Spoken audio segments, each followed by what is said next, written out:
Hello, Patrick, and welcome back to another episode of the ALX Show.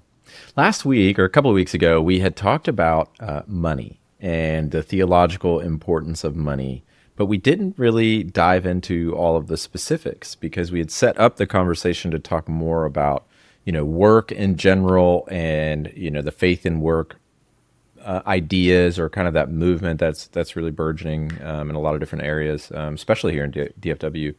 And then the conversation started toward money, and I think there's just so much more to explore in that, and how God sees money, and how we can use our capital and our resources in ways that would be, I'll use your word, to be a testimony to basically the reality that we're living in, if I can put it like that, and we'll talk more about that.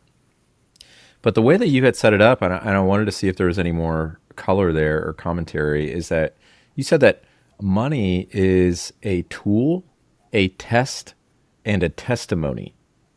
And what we had talked about that is, as a tool, it provides for our needs. We can support causes, create opportunities, things like that, like investments in real estate can lead to, developing a community housing projects, or, contributing to the community in different ways, positively.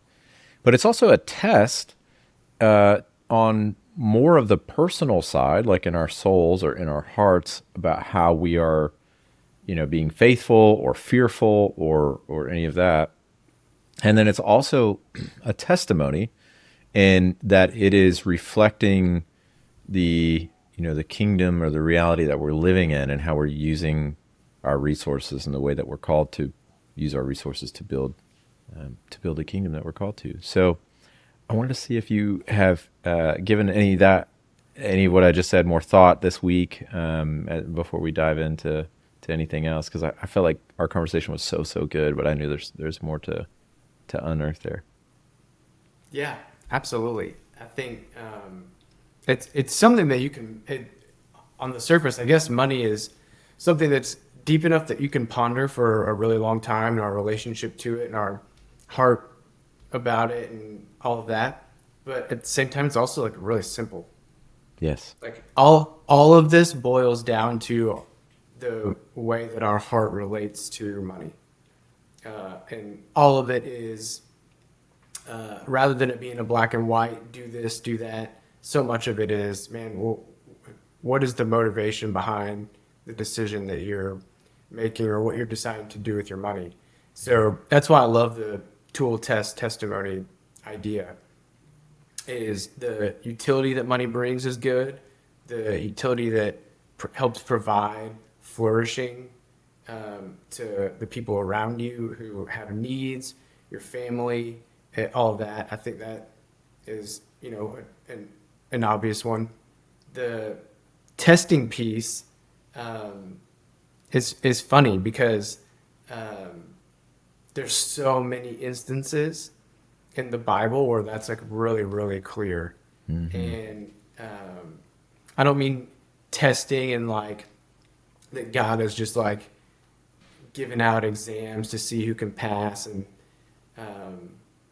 only like that can kind of sound kind of funny, I guess. But gosh, the parable of the talents makes it clear that if you're faithful with little, then you'll be given more that you can be faithful with. And so all of it starts with your faithfulness. That doesn't necessarily mean if you're faithful with $100, you're going to become a millionaire, and all of that. But it does reveal your heart. And so when I think about it, like obvious examples are like on the bad end of like what not to do with your money. Ananias and Sapphira in Acts is a great example. And what is so wild, I guess, about their story is that they were cloaking it in humility and in the right reasons, and appeared to be doing everything that was good. Sold some property and gave a big chunk of it to advance the early movement of these followers of Jesus. But because they had that little piece in their heart that said, man, let's hold some of this back Mm-hmm. for ourselves. Um, it ended up not going well for them. And To put it mildly. yeah, to put it, yes, to put it in podcast form. Um, but I mean, I think that's so revealing because um, it wasn't that they made a bunch of money by selling that land that was bad. It wouldn't even have been keeping some of the money for their own needs that was bad. It was the way that they did it deceitfully Mm-hmm. and the way that they said that they were doing something more than what they were doing that ended up being the cause of their, I guess, literal downfall. Um, Which is scary because we all have that little voice in our head that maybe I don't need to give all of this. I could just keep a little bit of this, for myself, just in case or something. I mean, we all have that little darkness. yeah. Oh, gosh, yeah, absolutely. But we're prone to it, and I mean, I think that's why the topic of money is so thorny, Mm-hmm. um, because it's hard for any of us to purely relate to it rightly. Mm-hmm. Um, it's a sanctification journey all on its own. Mm-hmm. Um, so, man, yeah, I think. Well, I had this thought earlier today, and I don't know if this makes sense. You tell me what you think. But um, money can have such a grip on us Mm-hmm. that I was thinking about the Jesus feeding the 5,000, and they've got the fish and the loaves there, and he um, blesses it, turns it into baskets and baskets, and feeds all of these people, which is a great thing, and we love that it was so freely given away and all that. And I thought, as we're prepared for this, I was thinking, man, what if instead of fishes and loaves, that had been like buckets of cash? Mm. What would it have been so easy for the disciples to just walk around giving that out? Mm. Or would there have been a pull in all of our hearts to say, man, I just want to keep some of this back? That's interesting. Yeah. Yeah. Yeah, and because it was bread and fish, it knowing it would have rotted, they had to give it away, you know. But maybe if it were cash, it would have, yeah, they could have lasted longer and they could have stored it. But I think Point too. I think Yeah. that because in the in manna, when the Jews were wandering the desert back in Exodus, they were given daily bread, but it would rot the next day. They could not store it the next day. So I wonder if there was some echo there about how God was feeding people and yeah, and giving them the bread of life, but they couldn't store it. It was impossible. But yeah, but Yeah. the Yeah. Yeah. if they could, would they have chosen differently? I don't know. Judas maybe. I mean, he exchanged his loyalty for 30 pieces of silver. Mm-hmm. Yeah. I think, the proverb, I think it's in Proverbs 30, the don't give me poverty, or don't give me riches, lest I think it was, all me and deny you. And I think that gets to the heart of why it's so challenging to Mm-hmm. how we handle money and the grip that it has on us. Yeah. And can with our hearts not rightly directed, the larger of what we are given to steward, the I think more pressing and intentional that need becomes. Yeah. Yeah. Absolutely. There is so many verses in the Bible about our personal relationship with money. So Jesus says that you can't serve God and mammon. He talks about do not be anxious, do not worry about what kind of clothes you're wearing. That's a very popular one, Matthew 6. And there's all kinds of verses like that. However, what I think is harder to see, and what I'm more interested in, and my outside interests are how is money represented on a larger scale as like a societal good. So getting maybe more in the testimony kind of thing, or maybe just bringing it outside of like the individual uses of money or the way that we think about money, and also outside of like almost ethics. Because I think when you talk about like money in a workplace or money as an investor, there's like right and wrong about how you should personally steward resources. But I'm kind of interested in a larger picture than that. And what I mean is, there's a story in the Old Testament where Joseph is basically second in command over Egypt.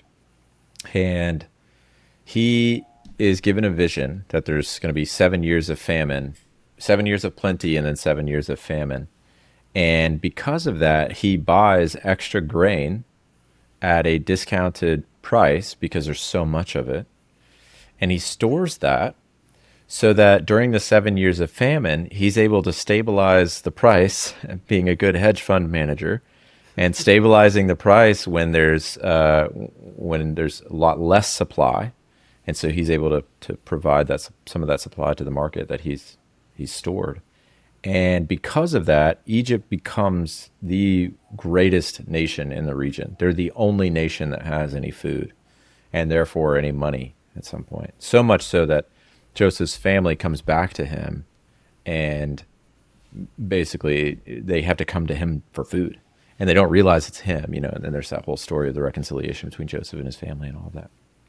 But that story I hadn't thought about that story in a context of money, but it's fascinating to think of Joseph as a hedge fund manager, and to think like maybe as a real estate investor, or other people that are capital allocators, if you want to call them that, and they have this like faith-driven view that they could think about what their money is being used for in a very different sense. Being very, very good stewards of their capital. Being very effective allocators, but at the same time, using it in a way that could fuel or grow the kingdom of God in that way. That's a story, by the way, that was related to me in my economics class during my MBA from who's not a Christian, not a theologian, not anything, but he, as an aside, just had mentioned that comment. I don't even know what we were talking about, but I was like, wow, I have never thought of that before. And I think there's so many stories like that. Another one is the Jubilee year, where every 50 years in Jewish society, they would forgive all debts and return the land back to their original owners.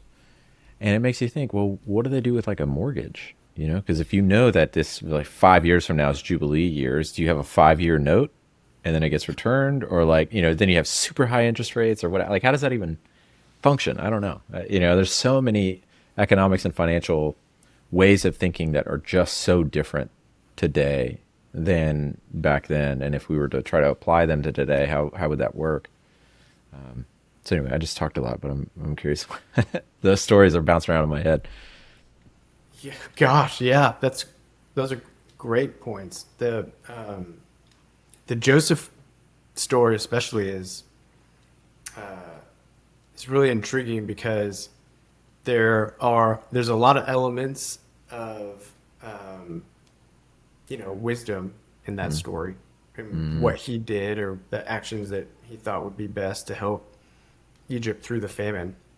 I mean, you can see that he was taking a long-term look at what the situation was going to be.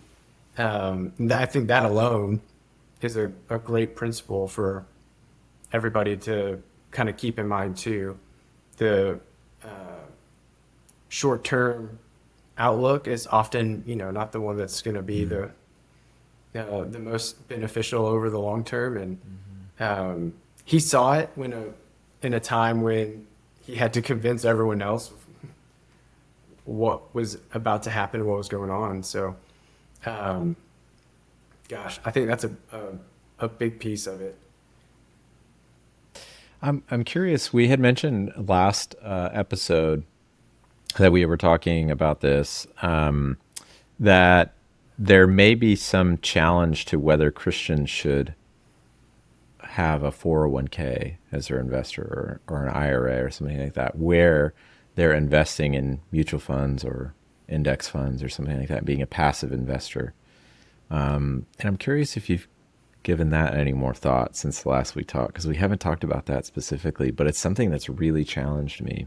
And the general argument is, if you are a Christian and you're investing in an index fund or a large mutual fund like that, that you don't have a direct say over where your investments are going.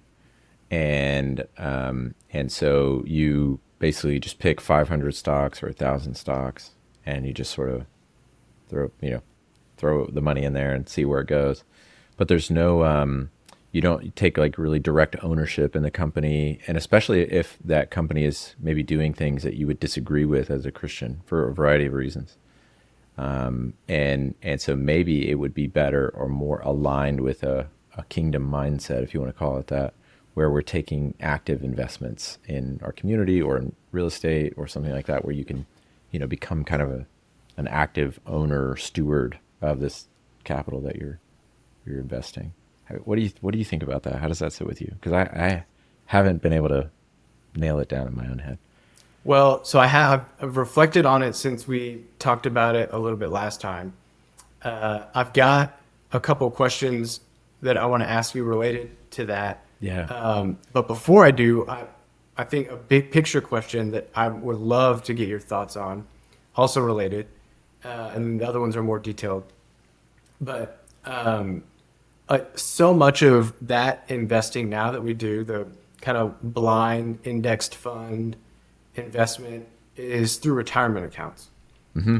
And that in and of itself is a new development in kind of human life. Yes. How do you feel, or what are your thoughts, or at this group that does this research with you?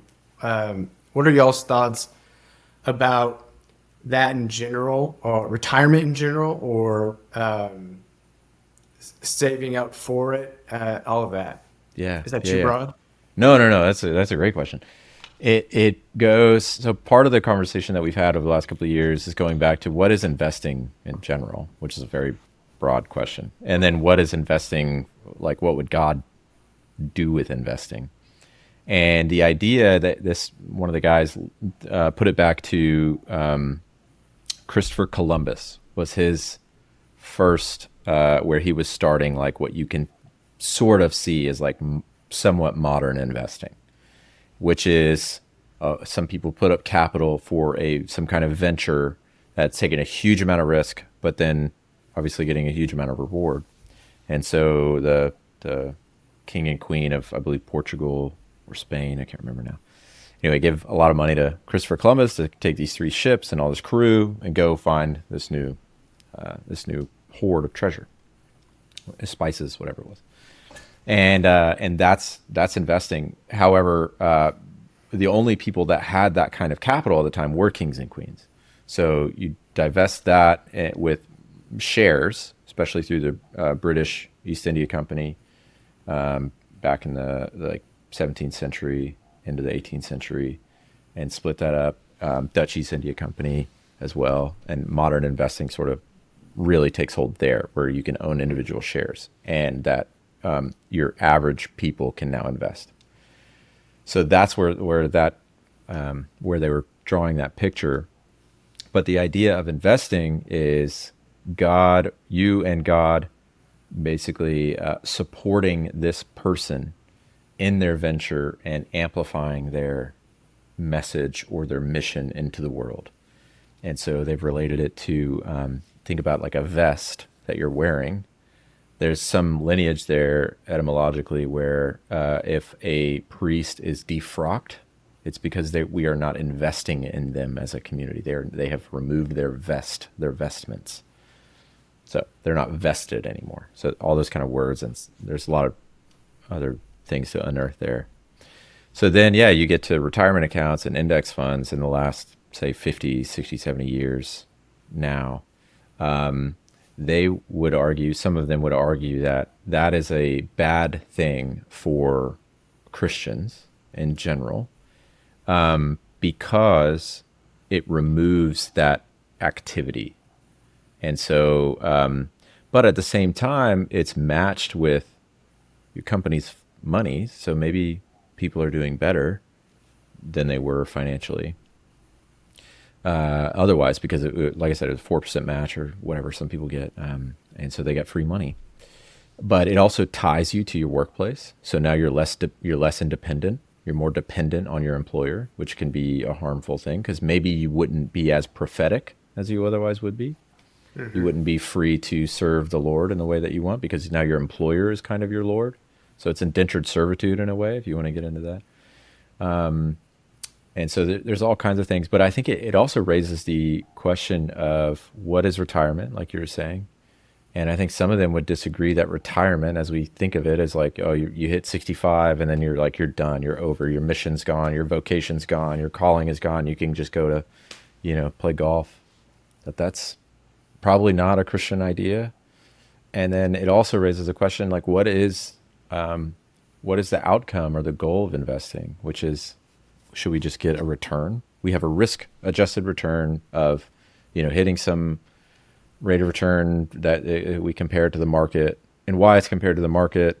Maybe that's just totally arbitrary, but it's 10%, let's say, over the last 10 years of the S&P 500, and we compare it to that.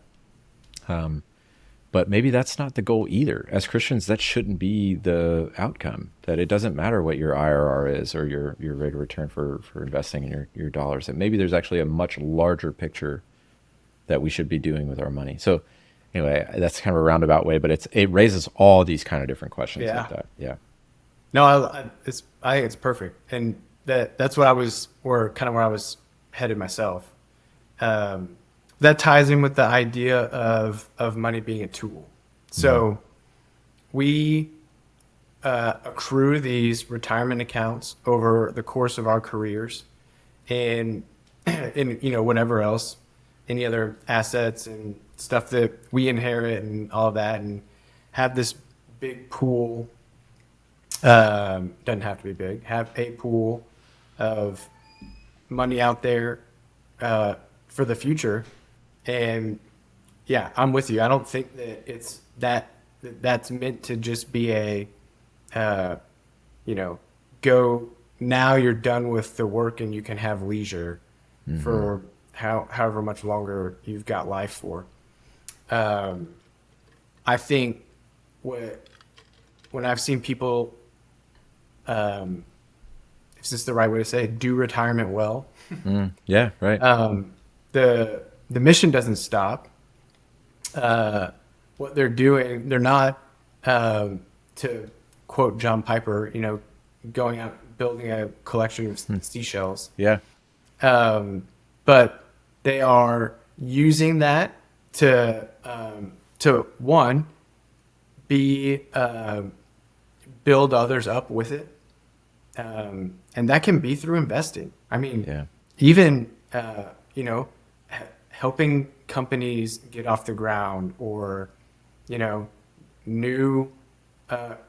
funding a new group who's starting to buy real estate investments. And, there's a lot of that can be used for good. And I see people do that in their retirement. And I think that's a really underappreciated aspect of, what we do with what's accumulated over the course of our careers. Becomes something that can be really beneficial to the people around us. Yeah. And also too, my parents have been walking through this now with their parents aging and being really elderly and having to care for them, and having a lot of that spoken for as a family, and not having to find other ways to meet those needs that's another way of money being a nice tool Yeah. that can be beneficial um, and dignifying too. Yeah. Yeah. Yeah. What an honoring thing that you could do for your family by having your financial life in order, whether that's through estate planning or, you set up a will or you set up separate accounts or whatever to transition that. But it raises the question. This is what we talked about a couple of weeks ago in my research group, our most recent meeting, was this idea of generational wealth and passing on money specifically, but other things as well too, character and all these other things.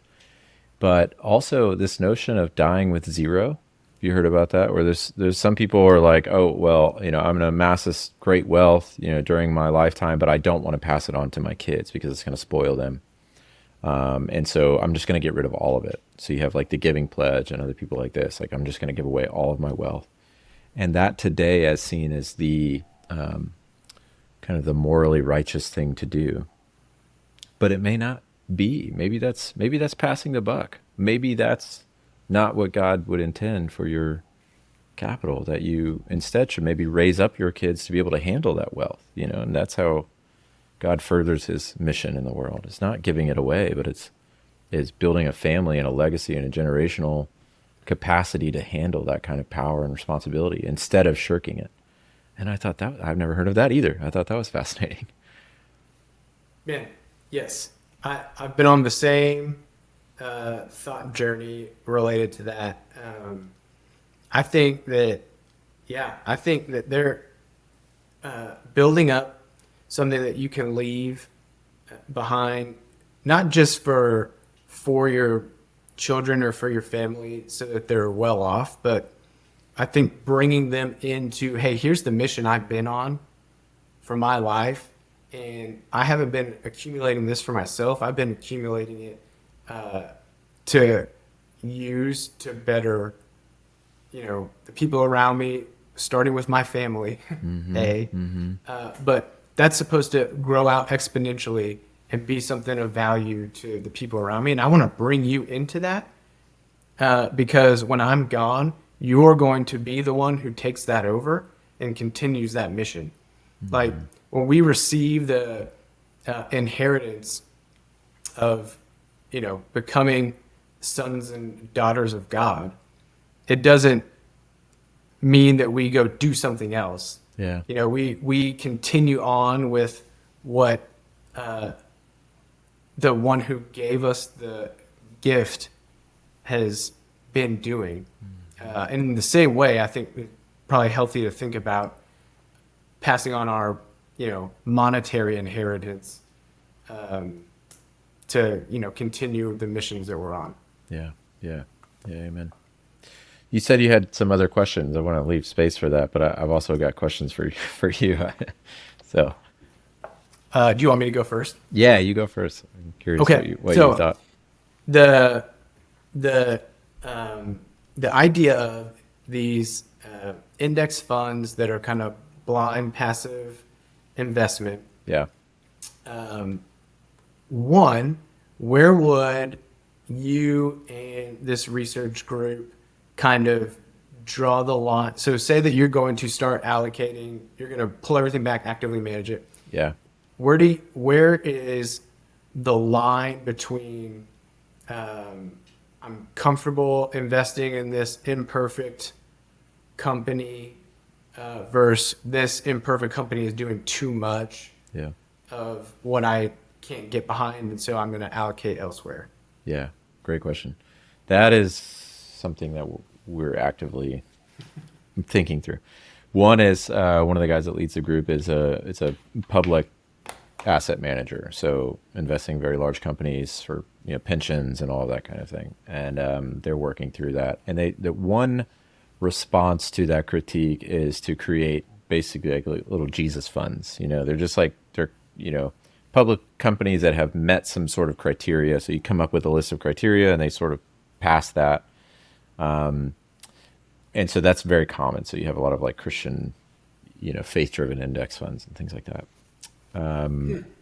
But I think even beyond that, there's no way to really assess a company that deeply to really understand, thinking about all their suppliers and their sources, the vendors that they use, how they treat their employees. I mean, are you listening to like, calls of performance management reviews? And, I mean, there's all these kinds of things that you could get into, like, to really assess a company if you wanted to get that deep onto it. And so you've got to draw a line somewhere. And I don't know where that is, but also a public company has very different requirements than a private company or a private investment, private placement would.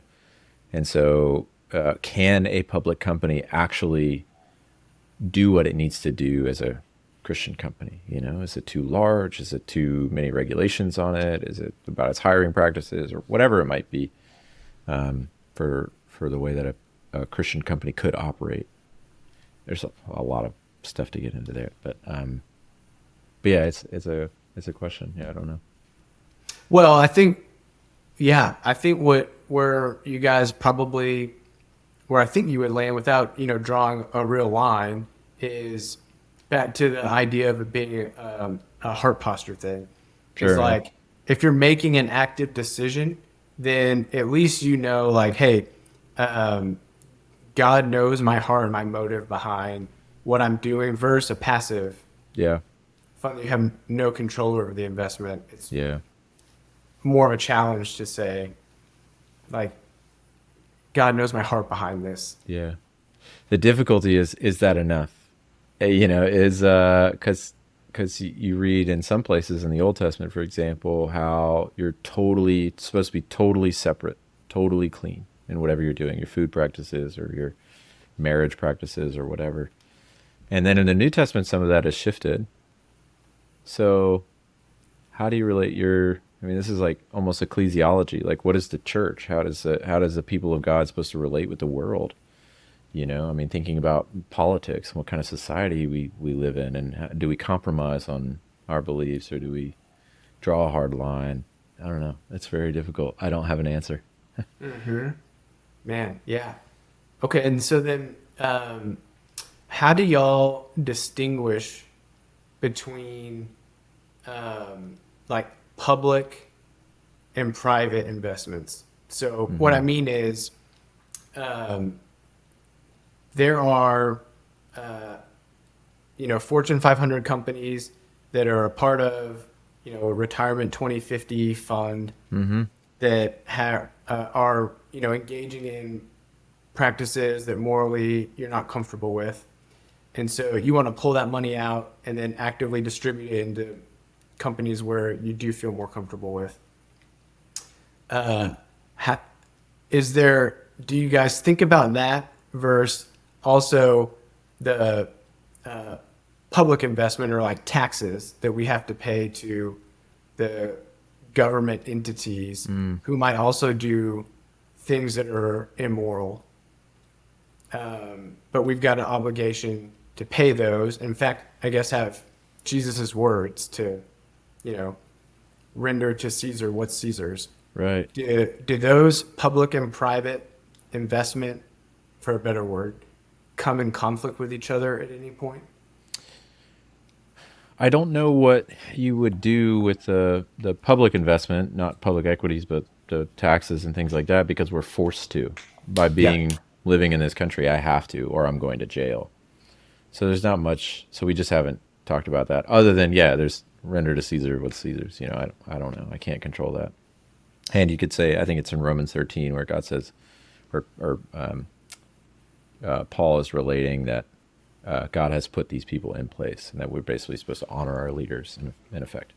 So I don't know, but at least on the private investment side, say in public equities or private placements or whatever, you have control over that, and you could say, I don't want to participate in this 401k, or I don't want to participate in this target date fund, or whatever. Yeah, Yeah. Yeah, it makes sense. So an elective decision. yeah.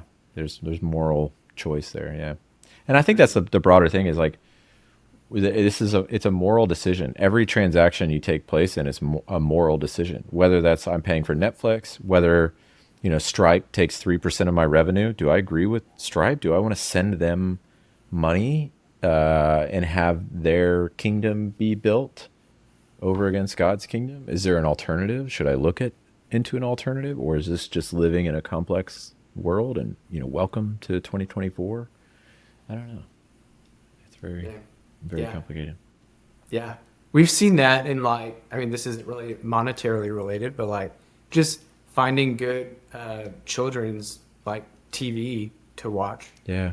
Right. It's even at, ages 6, 4, and 3, there's some stuff out there that Yeah. I've walked in and we cannot watch this and have to Yes. look to find some alternatives. And man, really thankful that there are creative believers out there who have said, hey, we'll throw down and we can make some art that's really great too. Yeah. But Yeah. apply the same thing to business. Yeah, because the idea is, instead of Christians just passively putting their funds into an index fund, which would invest in, say, HBO and Netflix and some of these other large companies that you're investing in, what if we took that same capital and just distributed it differently by taking a much more active approach, which would, of course, take a lot more time that people don't have, and or skill and financial matters that people just don't have. But maybe there are financial analysts and financial advisors out there that do have that and can think through that. But what is it, like $11 trillion or something is invested in currently in IRAs and 401ks and things like that in public markets? What if we routed that into, Christian-owned businesses or and things that we agreed with, whether it was the mission or the purpose of the way that the company was run, or just back into the community? Maybe instead of needing Netflix or Disney Plus, maybe there was a community play center down the street that our neighbors would always go to and take their friends and their kids, and that's where we go in the evenings, and we interact with people. But that's such a totally different vision by just thinking about how we allocate our capital differently as Christians, and that's something that has really caught my attention. Well, I think if I were to think through counter arguments to please. this, the ones that first come to my head are really weak, I think. Okay. The first one would be that I could imagine people saying would be, well, the Christians will end up behind in the long run because whatever funds they accrue or whatever funds they invest in will probably not outpace the S&P 500, and Sure. Therefore over time, they'll be left behind. And it's okay, yeah, that's fine. I mean, count the cost. That's probably an act of faithfulness, and why we're here. We don't have nothing. We're still accruing and building, and it might not be at the same pace, but so be it. That's kind of just easy objection answered, I think. Yeah, the question is behind how, or what do you mean, or who cares, right. or who said, what's the measuring stick? Right, because you're comparing yourself against the S&P 500, but maybe that is totally arbitrary. As a Christian, seeing that metric, who cares? If I have enough to live on, or I invest in my community and our community takes care of each other, or family takes care of each other, or whatever, then what is that number? Or, what if it's not 10% or 11% or whatever, maybe it's 4%. Is that enough? 5%, is that enough? Does that get you to, but then that relates, well, what kind of house do you have? What kind of car are you driving? What kind of lifestyle are you living? It gets you to ask totally different questions if you think that's arbitrary. Who cares? Who said that? Who needs that? Mm-hmm. Right. Exactly.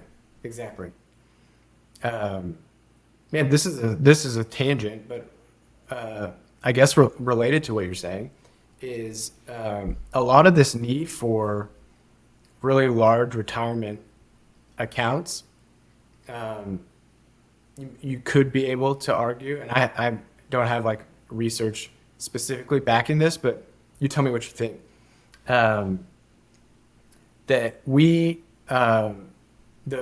way that families used to interact is so different than the way the families interact now is so different than how we had interacted for all of human history, really since the Industrial Revolution. Yeah. And that was the first time that men had to leave the home. Previously you worked on your land, and so did your family and your parents, and everyone was together. And so everyone was there caring for each other. And so it wasn't, hey, I'm 80 years old and can't work anymore. I need to have $3 million to Yeah. potentially pay for 20 years of assisted living Yeah. because my family lives across the country and I have nobody. Yeah. It was, hey, I can't do that anymore. I might milk some cows in the morning and help out, but I know that I'll be provided for because my family's all around, Yeah. bringing in food. And so I, it feels like a huge shift that we, and maybe every generation kind of ends up grappling with this, but that strikes me, Yeah. now in my, approaching 40 of like, man, this is such a different world than, and what are the downstream effects of that? And this was kind of one of them. Yeah, yeah. I think that's exactly right. I think that's exactly right. But it's because there's this moral framework that we're living in that may not apply to actually a healthy spiritual life or the good life or however you want to define that. Whether you're a Christian or not or whatever. But yeah, you need relationships in your life. And we need those to get through old age. It used to be the family, and it's not now. And I think about that. I mean, my family is states away. They're all back east. I'm living in Texas. I have no family near me, no immediate family. What do I do with that? How do these questions about money have totally made me think differently about like, well, what is that life that I'm living, and how does it relate to my family? The kind of like the consumption patterns that I have. Yeah, yeah, everything. And it makes me think like I'm doing wrong by living such an individualistic life that I'm thinking in these terms about retirement when it's not that at all. The community should be there for each other, but then that requires us to actually invest back into the community and not in Yeah. a fidelity account. Right. Yeah. Yeah. Yeah. But it makes me Yeah. think like as an investor, a real estate investor. I'm not putting any kind of pressure on your firm or what you guys do or anything, but just thinking about the way that you can create, properties and communities that maybe have these like moral motifs as part of them. It's kind of interesting to think about different ways to allocate capital in ways that live up to this like moral vision, this moral ecology, this moral framework that we have to steward our resources in a different way to lead to a different kind of life. It's really interesting. Yeah. Oh man, absolutely. I Yeah. mean, we want from the beginning the ALX vision has been hopefully different than the prevailing real estate investment ideals. And the way that we treat people is really probably the biggest way that to differentiate that. And I'm hopeful too on Silverton Capital and this private lending that's another way that we can really stand out and from the perspective of future borrowers. And Elaborate on that for just a few minutes. Like, how do you see that folding into the conversation that we have? well, it truly does. Like I think we all truly view it as like building up the people who end up being our borrowers. That is the goal. The goal is not raise as much money as possible and put out as much money as possible with as quickly as you can.